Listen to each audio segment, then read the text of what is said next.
আপনারা জানেন আমি সবসময় 4টা বা 5টা স্টক নিয়ে কথা বলি। আজকেও 5টা স্টক নিয়ে কথা বলবো। প্রথমত এনআরবি ব্যাংক, তারপর নর্দার্ন ইন্স্যুরেন্স, ইউনিয়ন ইন্স্যুরেন্স, ইন্দু বাংলা ফার্মাসিউটিক্যালস এবং হোটেল পেনিচুলা। আজকে একটা মজার কথা বলেছেন বিএসসি কমিশনার যে খেলার জন্য প্রস্তুত পুঁজিবাজারের মাঠ। এর অর্থ হলো এখন কিন্তু তাহলে খেলার জন্য প্রস্তুত, এখন কিন্তু তাহলে জেলে গেমলাররা গেমলিং করতে পারবে, ইনস্টিটিউটরা বাই করতে পারবে এবং ডিরেক্টররাও এখানে বাই করে প্রফিট নিতে পারবে। যাই হোক, আমি প্রথমে এনআরবি ব্যাংক সম্বন্ধে বলবো। এনআরবি ব্যাংক শেয়ারটা এখন ইউটার্নে গেছে। এই শেয়ারটা 16 টাকা টাচ করে শেয়ারটা শুধু নিচেই পড়তে পড়তে একটা জায়গায় এসে এখন ইউটার্নে যেহেতু গেছে, গতকালকে শেয়ারটা 20 পয়সা পর্যন্ত বাড়ছে। আশা করি শেয়ারটা এখান থেকে আরও উপরের দিকে যাবে। এটার ইপিএস ভালো, কিন্তু বাংলাদেশ ব্যাংকের নির্দেশনার কারণে এবছরে এনআরবি ব্যাংক ইপিএস দিতে পারে নাই। এরপর আমি নর্দার্ন ইন্স্যুরেন্স সম্বন্ধে বলবো। নর্দার্ন ইন্স্যুরেন্স, এই ইন্স্যুরেন্সটা অনেক দিন পর্যন্ত বাড়ে না। এই ইন্স্যুরেন্সটা অনেকদিন পর্যন্ত ড্রাই হয়ে আছে। আপনারা জানেন যে নর্দার্ন ইন্স্যুরেন্স শেয়ারটা এক সময় 72 টাকা পর্যন্ত উঠছিল, সেখান থেকে নামতে এই শেয়ারটা 23 টাকা পর্যন্ত নামছে। যদিও এই শেয়ারটা এবছরও 10% ক্যাশ ডিভিডেন্ড ঘোষণা করছে। গত মে মাসেও 17% শেয়ার ইনস্টিটিউট বাই করছে এবং ইনস্টিটিউটের কাছে 34.84% শেয়ার রয়েছে। আশা করি এই শেয়ারটা এখান থেকে ইউটার্ন নেবে এবং খুব ভালোভাবে ইউটার্ন নেবে। এটা একটা গেমলিং হওয়ার সম্ভাবনা আছে। যাদের কাছে আছে তারা চাইলে আরও বাই করে অ্যাডজাস্ট করতে পারেন। যেহেতু ইন্স্যুরেন্স বাজারে ঘুরতেছে না, যখন ইন্স্যুরেন্স ঘুরবে তখনই দেখা যায় এটা আরও ভালোর দিকে যাবে। এরপরে আমি ইউনিয়ন ইন্স্যুরেন্স সম্বন্ধে বলবো। ইউনিয়ন ইন্স্যুরেন্স শেয়ারটাও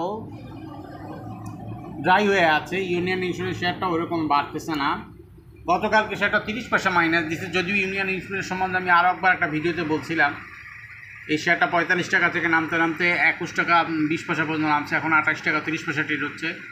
গত এপ্রিল মাসে একমাত্র ইনস্টিটিউট 1% শেয়ার বাই করছে। এরপরে আর শেয়ারটা বাই করা হয় নাই। ডিরেক্টররা এখানে 60% হোল্ডিং করে আছে। তবে শেয়ারটা এখান থেকে ইউটার্নে যাওয়ার সম্ভাবনা খুব বেশি।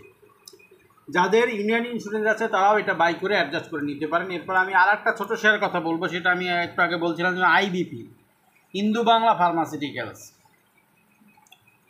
এই শেয়ারটা গতকালকে, যদিও এই শেয়ারটা 6 টাকা 80 পয়সা থেকে উঠছে এবং গতকালকে 13 টাকা 90 পয়সা ক্লোজ দিচ্ছে। এই শেয়ারটা গতকালকে 12 টাকা 70 পয়সা থেকে শুরু হয়ে 12 টাকা 50 পয়সা নামছিল। ওখান থেকে শেয়ারটা ইউটার্ন নিয়ে এক টানে চলে গেল 13 টাকা 90 পয়সায়। এই শেয়ারটা কিন্তু দেখতেই পাচ্ছেন যে 10 টাকার থেকে 13 টাকা 90 পয়সা। যারা এই 10 টাকা কিনছে তারা ভালো প্রফিট আছেন, চাইলে তারা প্রফিট টেক করতে পারেন। আর যদি যারা আগের যাদের আছে তারাও এখান থেকে একটু অ্যাভারেজ করে নিতে পারেন। 31 মে 2025-এ 79% শেয়ার ইনস্টিটিউট বাই করছে। যদিও ডিরেক্টরদের 30% শেয়ার থাকার কথা, এখানে তাদের 24.43% আছে। তাদের আরও কিছু শেয়ার কিনতে হবে, হয়তোবা তারা কিনতেছে, আমরা পরের মাস হয়তোবা জানতে পারবো। এরপরে আমি আর একটা ড্রাই শেয়ারের কথা বলবো, সেটা হলো হোটেল পেনিচুলা।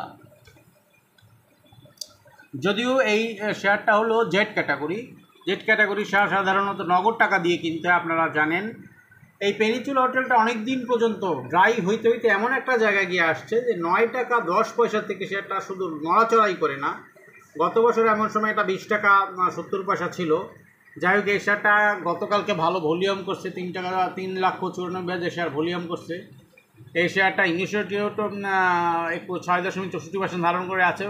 ফরেনারদের কাছে কিছু আছে, কিন্তু গত মাসে তারা শেয়ার সেল করার কারণে পাবলিকের কাছে শেয়ার বাড়ছে এবং 0.01% শেয়ার ডিরেক্টররা বাই করছে। আশা করি শেয়ারটা এখান থেকে মুভমেন্টে নেবেন।